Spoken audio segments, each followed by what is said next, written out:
Welcome to Season 2 of School and Around, a podcast hosted by Branching Minds, featuring prominent leaders, subject matter experts, and thought innovators with their perspectives on the current challenges facing K-12 education. I'm your host, Larissa, a former teacher, instructional coach, and a member of the Branching Minds team, here to lead conversation with those educational leaders and experts and to shine a light on phenomenal educators and those who are on a mission to transform our schools and the lives of students. Maybe you've been listening for a while or this is your first episode. If you like what you hear, would you do us a favor by rating and reviewing us on iTunes? This is a fantastic way to tell us that you enjoy what we are creating and to help others discover us.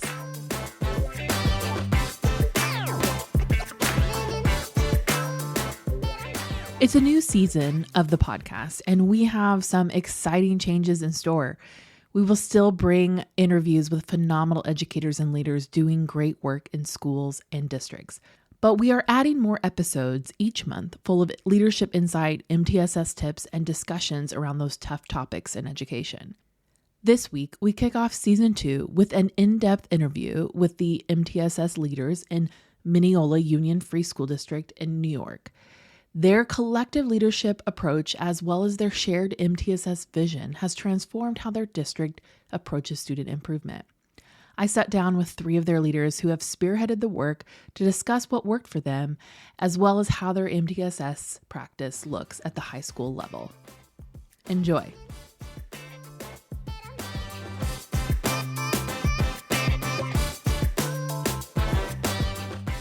I'm so excited to welcome today the team from Mineola in a school district in New York. Am I right? Like, did I say? I feel like I always get sort of, I'm like, I know there's a school district somewhere in the United States. And so I always am like, I think it's New York. And we've got Sarah Ortiz here, Jen Machin, and Katie Shanahan here to chat about their school district and all the work that they're doing to implement MTSS and make change happen in their district. And so I'm so excited to welcome them here. I'm going to have them introduce themselves. And I think we're just going to start out with kind of a fun question today.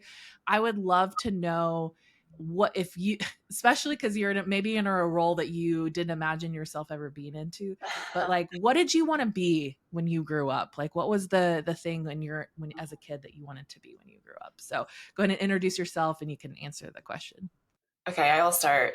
Oh, that's a really tricky question. My name is Sarah Ortiz. I am the Director of Curriculum, Instruction, and Learning here in Mineola. And that is correct. I never thought I was going to be a Director of Curriculum, Instruction, and Learning, especially not as a child. I think 2 of the interesting things I wanted to be, one, an astronaut, because space. So cool. And I grew up with the whole Challenger mission happening and all of that. And I actually remember my science teacher had those huge discs. Do you remember those big discs before DVDs? Yeah, I remember that in school and thinking science was cool. Also a magician was my other hoped profession, which sometimes I do feel like a bit of a magician up here. That's amazing. Jen, how about you? My name is Jen Machin. I am currently serving as one of the assistant principals at the school. This is my 29th year, not only in education, but in Mineola. I was a 23-year-old master's degree student when I started as a coach and a substitute teacher here in special ed in the middle school, and I've never left. So I like to say that because it's a testament to the way that we empower people here in Mineola to be able to do, to be their best and to be able to innovate as times change. What I've always wanted to be when I grew up was a psychologist. And I think that it's because I thought that was just the helping role. I don't remember where I even understood the term, but I wanted to just help people. and I wound up becoming a special ed teacher. So I've always had the lens of empowering people to be able to understand and like value what they have, and recognize things in themselves that they may not see. And that's what I continue to be able to do. So, That's really fun. yeah. Thank you for sharing. Katie, how about you? So my name is Katie Shanahan, and I am the principal over at Jackson Avenue. And I hate to disappoint you with my answer, but from like a very, very early age, I've always wanted to be a teacher. My mother was a teacher. I played school growing up. I love school supplies. I always wanted to be in education. So I wish I had a more of a creative answer than that, but it's always been just a part of who I am in a really dorky way. And I think it's because I loved pens and pencils and erasers and all of the supplies, and still does the Post-its and the chart paper. And I think that like was like my that was a hoodwink into getting me into the profession, and now I've never left. So That's awesome. Same. I say that as I still have all my pens around. Like I'm not in the classroom anymore, but I still have all the supplies because that's the best. That's the best part, right? exactly. One of the best parts. Well, thank you so much for being here with me today and just chatting about your MTSS practice and all the things that you guys are doing in your district. And so I'm just going to kind of start out with a big question, and I'm gonna toss this to Sarah just to start out. But sort of leading through like big systemic change can be kind of difficult. I mean, that's a big wheel to turn in a district. There's a lot of different people that are affected when you go about changing. So I'm curious about what specific decisions that you as leaders decided to make that impacted that process, and like how maybe that's kind of your sort of philosophy or your decisions have changed along the way. And specific to MTSS. Yeah, specific to MTSS and just the work that you've been doing. So I'm going to start the question, but then I'm going to quickly throw it to Katie because I think she's the mastermind behind the MTSS evolution in Mineola. But the short beginning of the answer is in Mineola, flashback 8 years, we were doing RTI and we were differentiating and we were supporting and we had reading teachers and people in places to do things, but there was not much system-wide to support the district. And so Katie really saw the gaps from a district perspective. Katie and I actually were instructional leaders at the time at central office. So we were able to be in all the buildings, kind of seeing the amazing things happening, but also seeing the disconnect. And so Katie really saw the gaps, and then I'm going to throw it right over to her so she can talk about what she did. Sure. Yeah, I think it was a collective effort of seeing gaps, but it really started with getting a committee of leaders and teachers together to sort of almost audit what was happening district wide. The committee consisted of a diverse group of teachers and leaders from pre-K all the way to 12, different roles. So we could really have different perspectives as far as their experience and their understanding of what MTSS is or is not, or there's the processes that are or not, or that are present or were not present in buildings. And from there, we really sort of identified the strengths of our systems, either in pockets or across the district, and then also the areas of need and the areas of what we want to strengthen. And that committee really met throughout an entire year with no real intention other than to unearth this information and to then develop processes and procedures that we could then roll out the following year and streamline.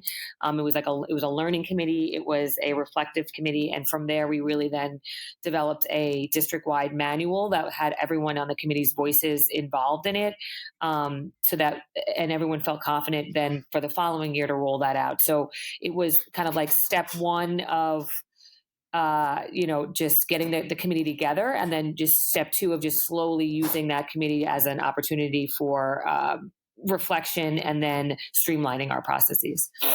So it was really like bringing everybody to like be part of the process. It wasn't just like some people making the decisions that impacted others, but it was like sort of everyone like moving that forward?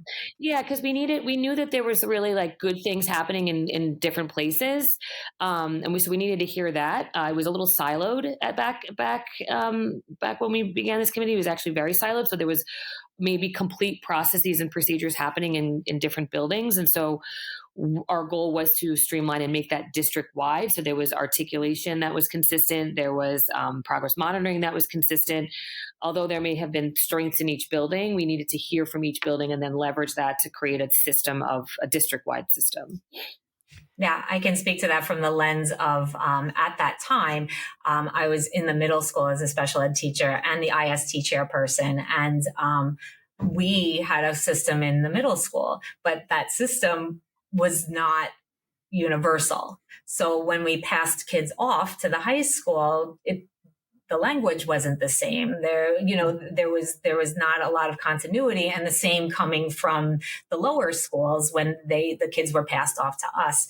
So I think the biggest takeaway and like the brilliance of what this was that the instructional leaders, the leaders, Katie leading this, was they're systems thinkers, right? To say like, what great things do we have universally or in the pockets, and how do we take all of those things and put them under this umbrella so that it doesn't feel like something brand new or a new initiative?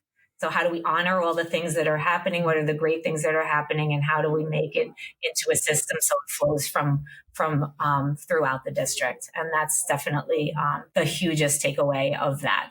Yeah. I would, and then just add to that, something that Katie started and we've continued is that those district meetings continue to happen. So now it's 7 years later, we are still having those meetings 4 or more times a year, so we can continue to make sure that the systems make sense. And it's not always, it's not seamless. So that conversation has not stopped just because check the box. Now we have the thing we wanted. We just keep like pushing where we want to go.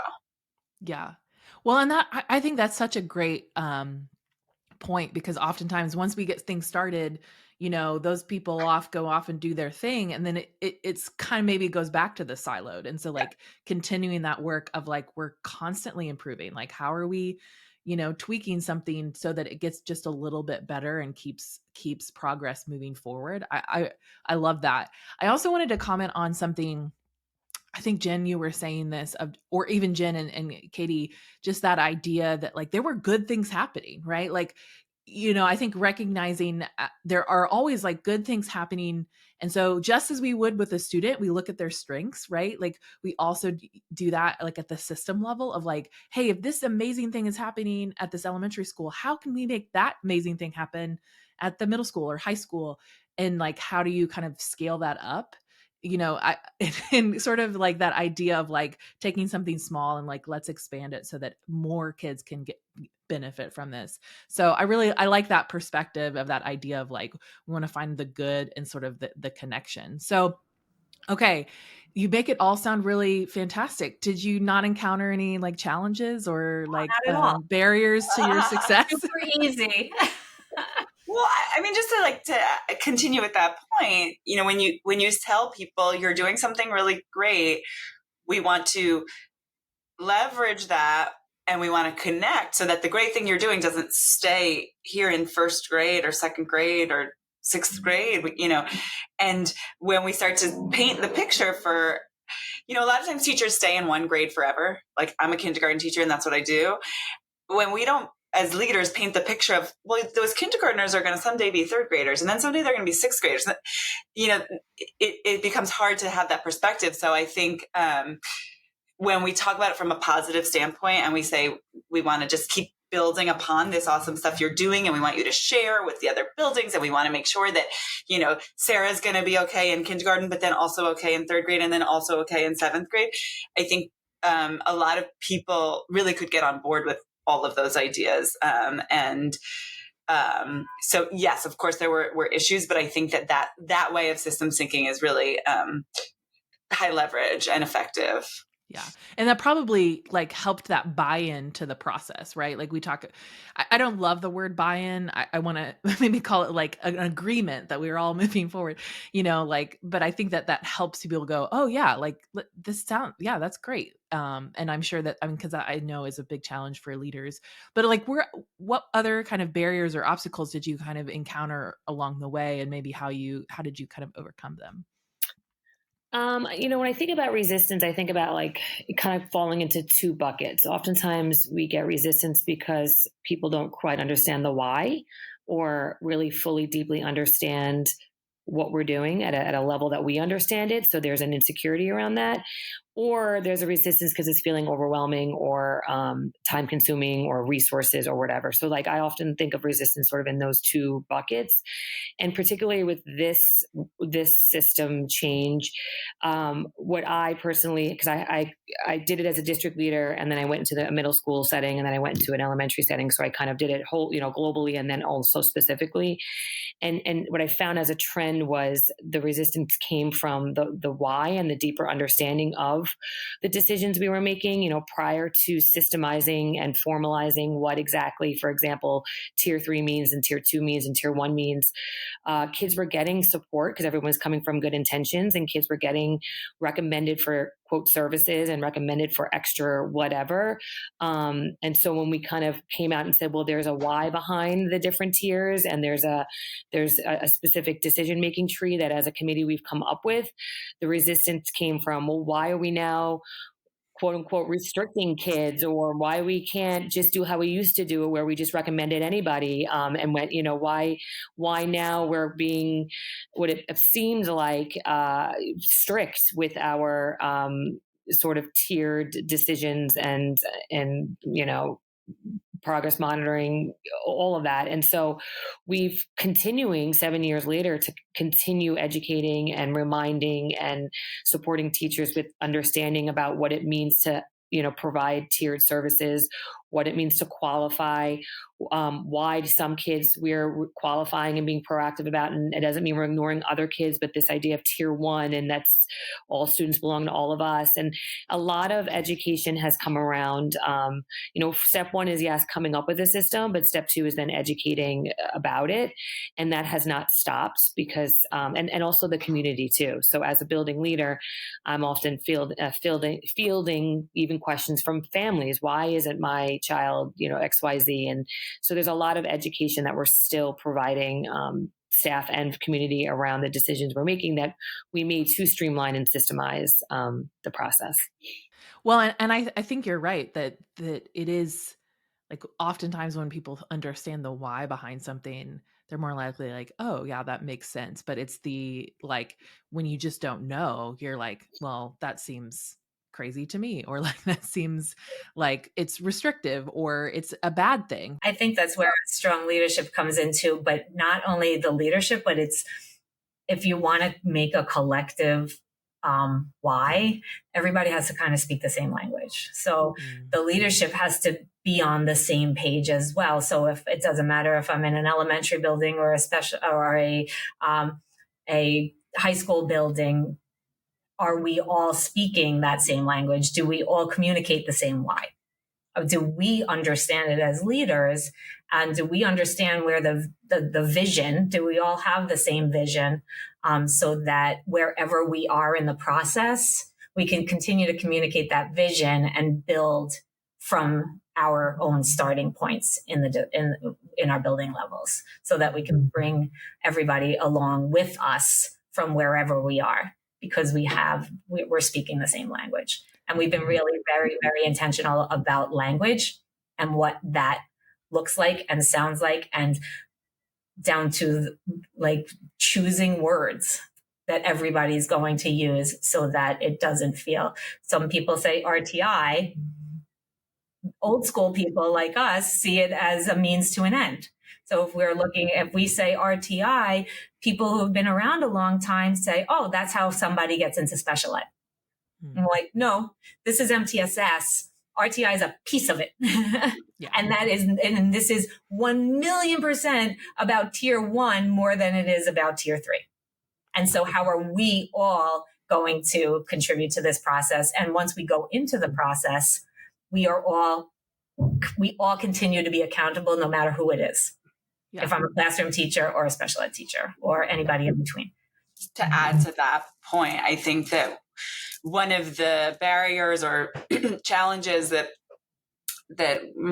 Katie and Jen mentioned is like again, that understanding and that the seeing of my role as an ex-teacher in this process. So I think part of it is us really making sure everybody understands their role and feels valued in their role in the process of supporting these learners. So they know nobody's getting looked over. So they know that, it is really important that if a child is getting, let's just say, reading support from a reading teacher, that doesn't mean that the classroom teacher is not part of this child's journey. And we need them to understand the goals, and we need the caregiver to understand, that we're supporting the child in this specific way, and that at some point we may not need to anymore, but that everybody kind of has a sense of where they fit. Because I do think that sometimes resistance comes from like, oh, it's not my job anymore,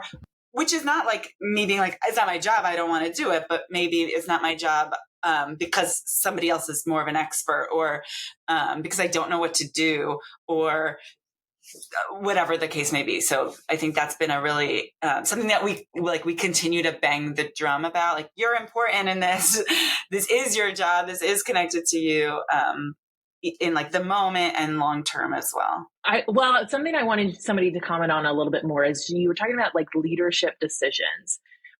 What were the specific, you talked about sort of being on the same language. What was unique about like how you guys work together? What made that different, sort of working together?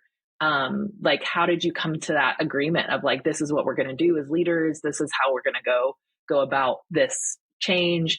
Like, was there any kind of specific conversation or training or just like thought process behind that? Well, I think that, from that committee, if you want to think about our journey from the district-wide committee, that came out of that was a district-wide common manual around how to identify for services, what does MTSS mean? What is our vision? What is our philosophy as a district? What are our goals as a district? What are the roles, as Sarah mentioned, of each of the educators in this process?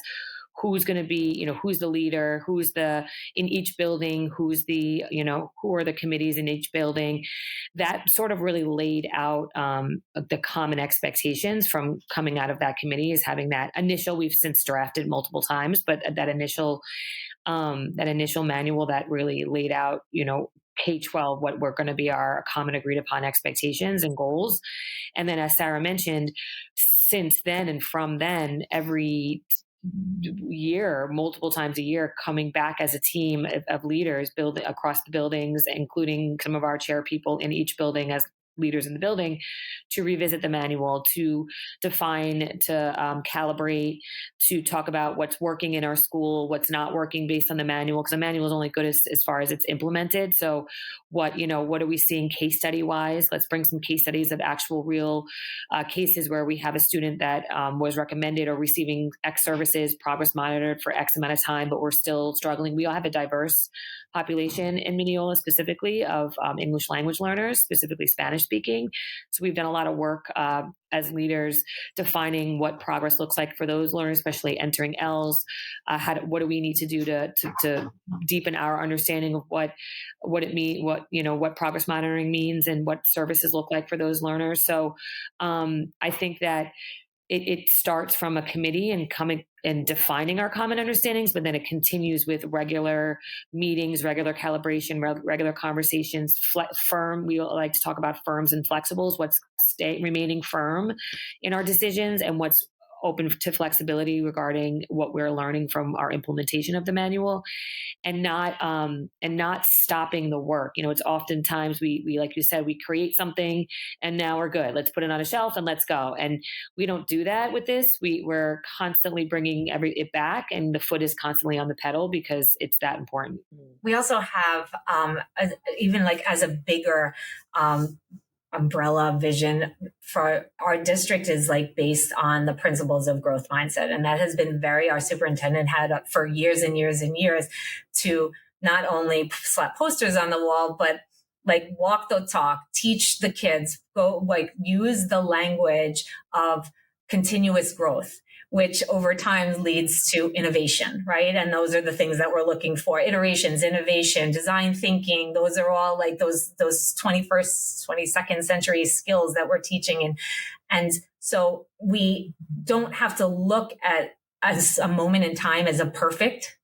And so Katie has come up with like a great way to like roll things out. And she calls it the 1.0, the 1.5, the 2.0. So we're always in a something point something version of our process. And when you're communicating that to others, it feels better. Plus, we're kind of walking that talk district wide, saying like, yes, this is our best now. We're going to learn from this. We're going to incorporate the things that we've learned, and then we're going to grow. We're not throwing it out because it's not perfect and it didn't work. We know that we're going to find some obstacles. We know that there are going to be some barriers. We know, but we can only learn from, like, we can only use, if we don't like try it, we're not going to know what works and what doesn't. And once we try it, we're going to come back to the table, and then we're going to get better. So being able to speak that as we build, knowing that perfect isn't, we're not working towards perfect, we're working towards better, that resonates with people when you're bringing them along. Yeah. Okay. So I really actually wanted to talk to you guys about secondary MTSS implementation, because that's a big question we often get asked in our community and here in our company, just like, how do you successfully make MTSS work at the high school level? And so I know that you guys have had that success and you've sort of scaled up from what you've done at the elementary level. And so I want to talk a little bit about how you went about sort of launching that into the high school and what that's looked like for you. So it's interesting, as we all, the three of us, have all been, what we have positions here called instructional leaders, and they're district-wide instructional leaders. So we've all had the opportunity to be in pre-K through 12 and develop systems that, align throughout. So we all have this really great lens and are able to see what works in every level of building. I was a middle school teacher, so we started to figure out this process as in like a secondary-ish setting, right? So where you have periods where there's more than one or two teachers, and then Katie became the principal of the middle school after we kind of switched roles. I became an instructional leader. She went to the middle school to become the assistant principal there, and then she brought what her district lens to start developing it in the middle school. So she had taken what she had started, especially, where it works in the elementaries, to the middle school, and to say like, okay, what can this look like when there's 8 periods a day, when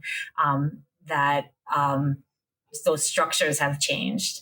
And then I was able to work with her to learn that system. And now that I'm in the high school, I can bring that to the high school. So that's a little bit of a background as to like how being able to work in all of the different things to see how that it can work makes it work, basically. So Katie, I would ask, what are the things that you learned about secondary from the middle school lens, and then I'll talk more about the high school. I think that sometimes it's easy to sort of say that because you have a certain time constraints, like 8 periods, that's an excuse to not meet and to not have team meetings or collaborative problem solving meetings. And that then, if using that as an excuse, then communicates the message that this is not really important work. So I think just like the first step in the middle school process was, yes, of course, communicating how we're deciding on who qualifies for not everybody can qualify, but who really we're going to focus on as far as our collaborative problem solving meetings, like which kids are we really going to start to set specific goals and progress monitors for. communicating that criteria across the building, so that when we do have our problem solving meetings that happen within the school day and we are prioritizing time for them, we are carving out, a period with our chairperson to lead a meeting around this, that it's already been communicated of the importance of it, and that this is not trivial, and that we are dedicating time to it because of this reason, that this child qualifies for this level of support.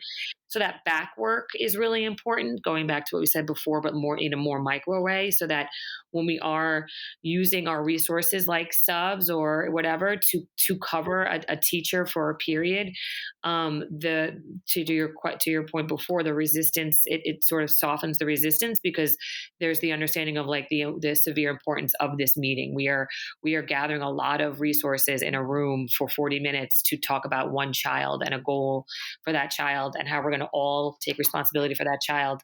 And it's that important that we're going to make it a priority in our building. And then, so it's a lot of the before behind the scenes work of prepping for that, determining who qualifies for that, determining who are the people that are going to be involved in those meetings, so that when we then have them and we say period 5, we're going to, you're going to pause and do a problem solving meeting.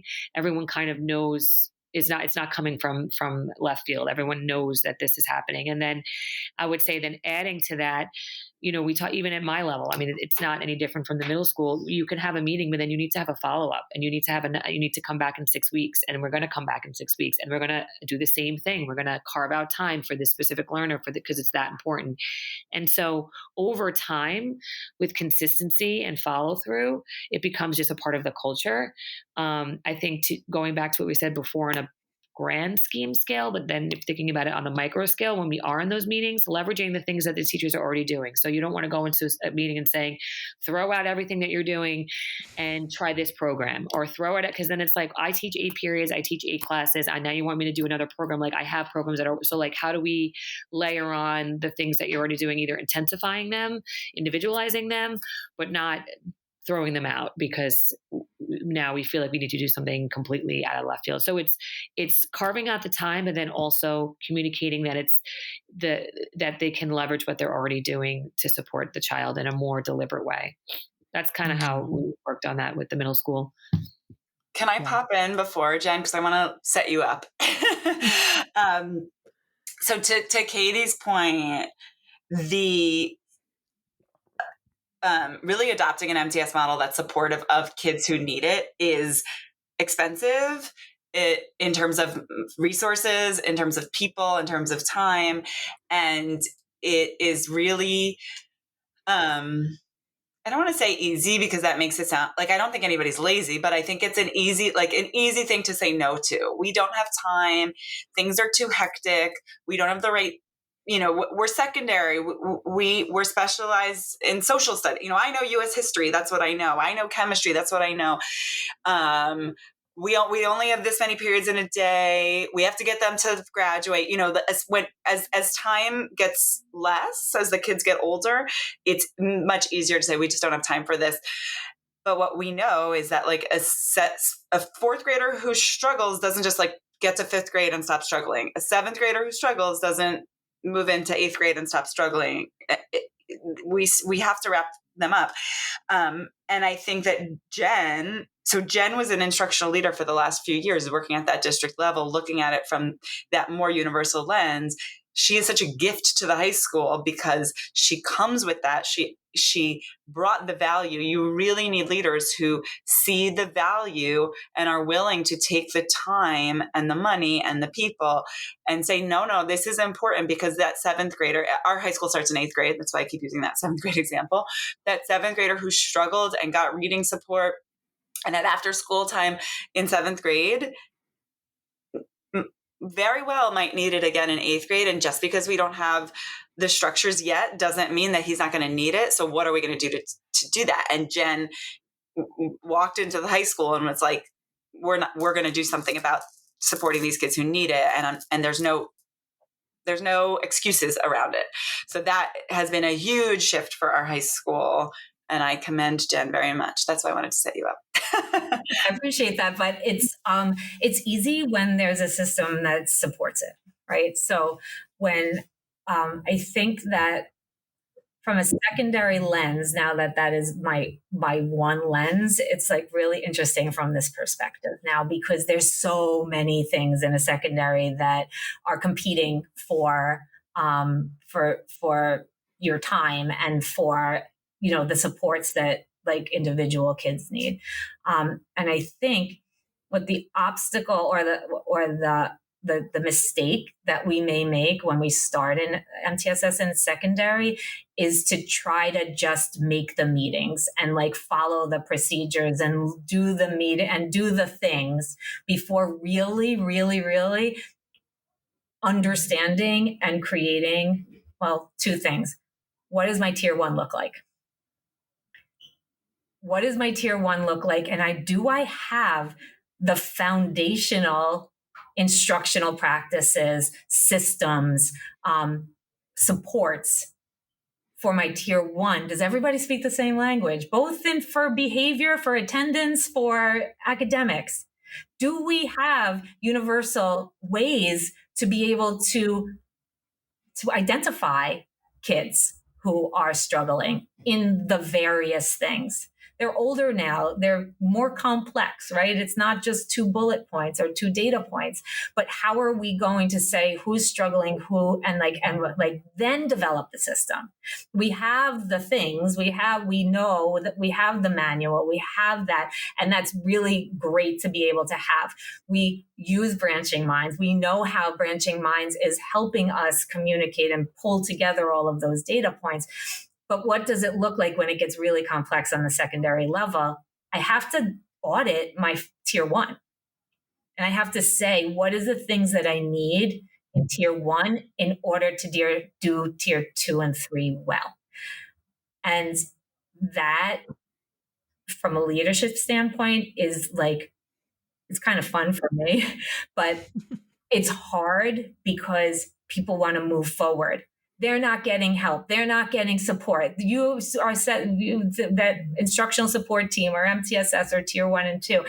And I think that if we just say like, we're building this, but we're making our tier 1 really strong. And so my first task that was to say, what do we have in place? What universal systems do we have in place to be able to identify kids? What don't we have in place? Or what structures and systems already exist within the schedules? Within the, like, where are the kids? So we use NWEA. So let's look at these kids and their NWEA scores. Okay, let's look at them. Here's the tiers. Branching Minds did that for us. That's really the only thing we have, right? Okay, great. We're going to use that. Where do these kids fall? Where are we going to, if we intervene and don't change the secondary schedule at all, where can we put those interventions in? Don't change our resources, because I'm not going to come in and because I don't know what's going to work. So let's use the existing systems and structures to really look at what we can do without upsetting the apple cart too much, but saying, and then parallel to that, look at what strong language do we have? What does our discipline policy look like? What do we do with attendance? How do we identify kids who are at risk? And what does that look like? And can we pull in those things? In addition, what are the support systems? We have, what I've learned, we have 10 different ways to ask for help for a kid, but they don't talk to one another. Right. So there's an instructional support team. There's guidance counselors. There's a special ed support team. But we're all really doing the same thing. So how can we pull them all together? We have the 3 C's that the 3 of us talk about all the time: communication, clarity, and connections. So if we kind of use those things as our things. Okay, communication. How am I communicating this? This is the 1.0, right? Using Katie's language. We're in 1.0 right now. This is what we're doing. You may not see the whole vision, but I'm going to keep giving you the why. But I'm going to continue to communicate with you what it is, where we are, where it goes to the why. Connections.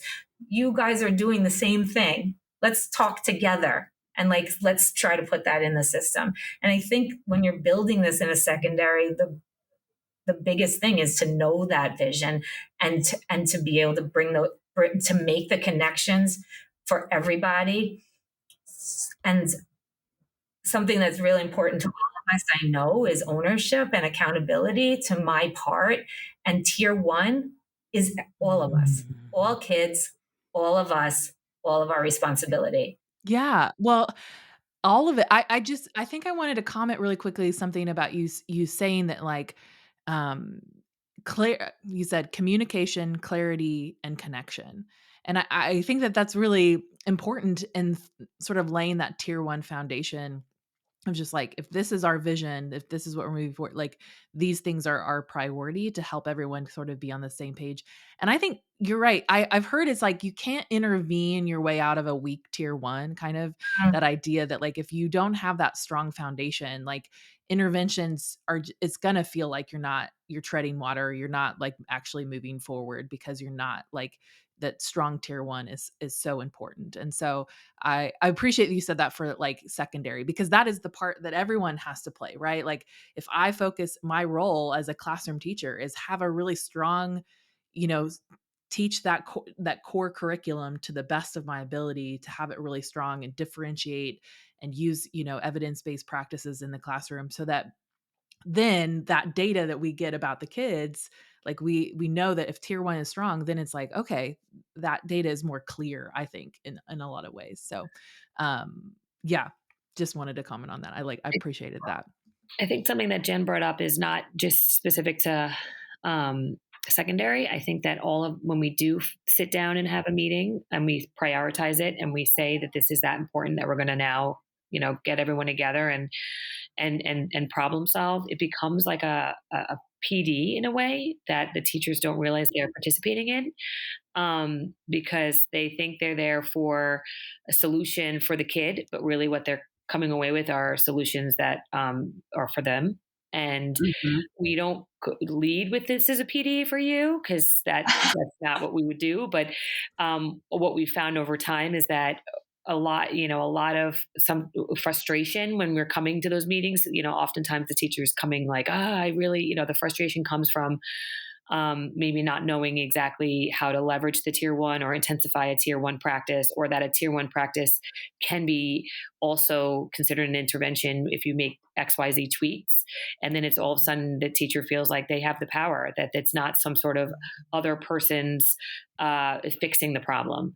And I found in the middle school level, I can't speak for the high school, in the elementary level, that the value and the power of having the meetings once you've done all the back work, like Jen said, and figuring out who to do it for and all of that, has been a very sort of ongoing, like current of professional development that the teachers oftentimes don't realize they are participating in.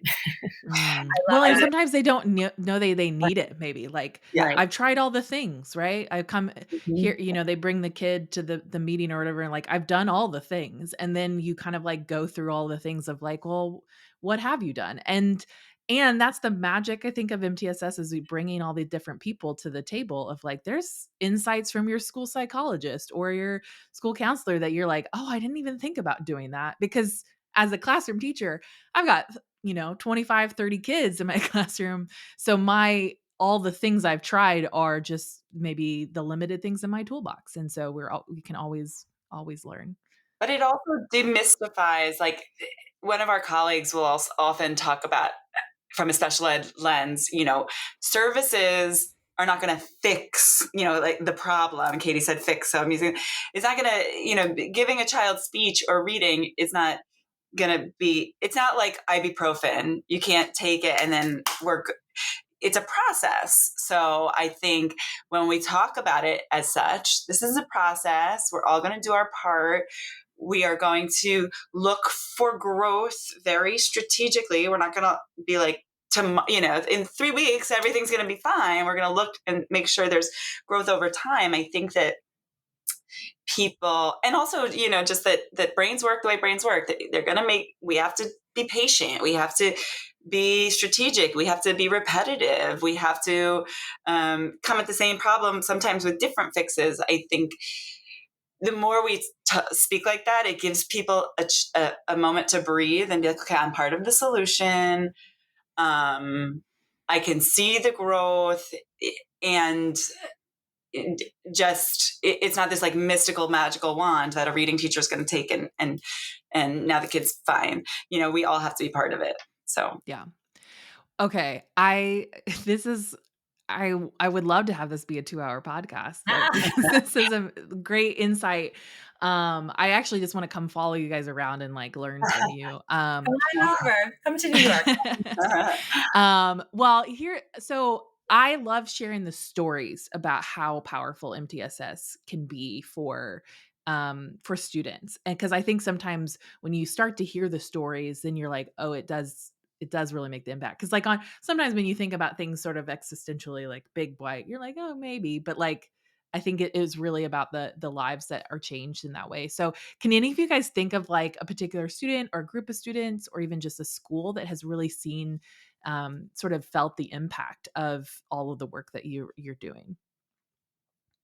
I can give you something that just happened now, and we've been 3 months into this process for the high school that using we started tier 2 and 3 interventions for literacy, but interestingly enough, I was with the director of who is in charge of the L population. So we were looking and we saw that there were a lot of correlations between the tier 2 and 3 and the English language learners as well. So there were a lot of special ed kids, a lot of English language learners. So we decided we're like, we're going to start this together.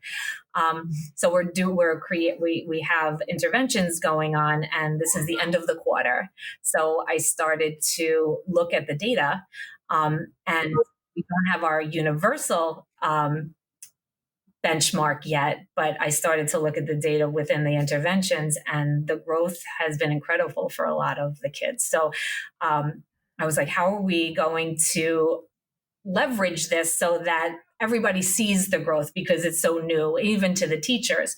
So I sent out emails to all of them. I bought all this candy, and I was like, here's the top 3 kids who grew because of the effort that they put into Lexia, into the thing. So we like, how many units did you jump? How many minutes have you done? Oh my gosh, you just got smarter. Come and get candy, right? Putting their names and stuff. And just today was the day that that I did this, and I sent all the emails, and they're probably waiting for me upstairs now because they're in classes. But they're just that alone, like they were like, oh my gosh. And these are kids who struggle, right? They struggle. Mm. They're never celebrated for growth because they're so far behind. But now we have actual data, and we've identified them, and we're celebrating them because they're putting effort into making themselves smarter from wherever their starting point is. And their faces and their secondary teachers' faces, their 11th grade English language arts teacher or their 10th grade social studies teacher, bringing them up and saying, wow, this does work. Like, wow, look at this.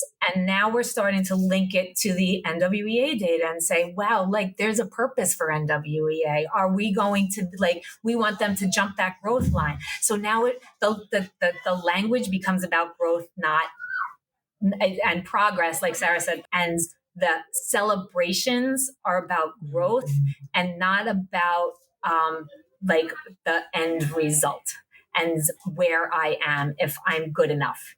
I'm much better than good enough because I'm growing, and now we can measure that and we can celebrate it. So like that's just at top of mind right now because it's really exciting. That's awesome. I love that. How about Sarah or Katie? Have any stories that come to mind? Yeah, I mean, I'll jump in. I'll speak generally, but specifically, I think this process has really, really, really deepened teachers' understanding of what growth looks like for our English language learners through this process. Prior to having a formalized system for MTSS, a lot of these learners were misidentified, misunderstood, a lot of frustration around them, a lot of expectations of growth that were maybe a little bit inappropriate for given their level. And then that was then coupled with, well, now I feel ineffective as a teacher, and now somebody else has to fit, all of that kind of like snowballing effect. And I think this process, because a lot of our learners that are entering ELS present as students who might require the most intense services because of just because they don't speak language and they're taking screeners that are in not their home language.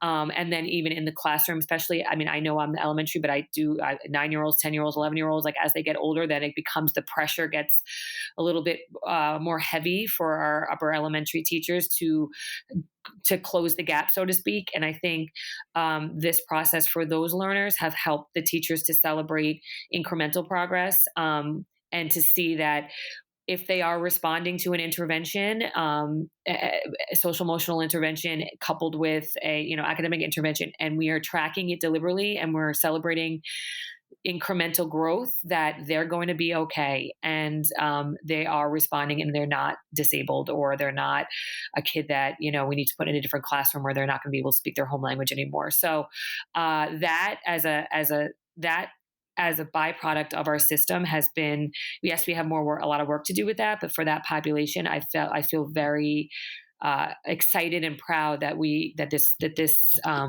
system has supported that group. Wow. I mean, that is amazing. And I think even just to celebrate the students, like Jen said, that don't normally get celebrated, right? Like that, I think that is really powerful, because there's a lot of students that can go through school and never, get an award or feel celebrated or feel recognized. And that can be a powerful way to, just see them and see that they're understood. And so, I mean, that touches on a lot of aspects of MTSS, as far as like just student well-being and wellness, and their social emotional growth as well. That And goes so, back to like another one of our core values in our district is making growth visible. So that, like, visible, not learning, not putting a score up on the board, but how do we make growth tangible, visible? And MTSS is a beautiful way of being able to do it, because you have data. Yeah. So then you just have to find the ways to celebrate that. And that's for the adults too, right? I was going to say, I was like, that's an amazing sort of way to boost teachers. I think in this age when teaching can be so hard, and educating, and for you as leaders and for the teachers to feel that sense of collective efficacy, like we're making a difference, we're Which is helping. the number one thing, right? Isn't that Hattie's number one research? That collective teacher efficacy is the most impactful way to make students grow. Yep. Yeah. Well, thank you. Like I said, this is fantastic. I can just get a sense that you all are vision leaders for your district, and really just trying to move forward progress. And I just appreciate your time to talk about just what you're doing at Mineola. And I'm just, as a former educator and just a supporter of educators around the country, like it's just so fun to be able to hear the stories and to talk about the progress and the work. And so we just, like, I celebrate you today. So thank you so much for, yeah. Thanks for having us. Thanks. Yeah. So nice to be able to talk about the work.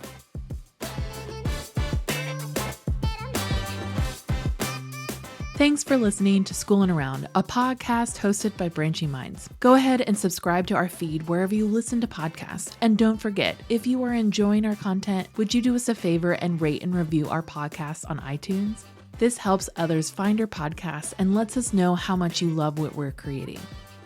Branching Minds is an educational technology company using learning sciences and technology to help districts effectively personalize learning through MTSS. To learn more about us, check out our website, branchingminds.com, or follow us on Twitter, Facebook, or LinkedIn at Branching Minds.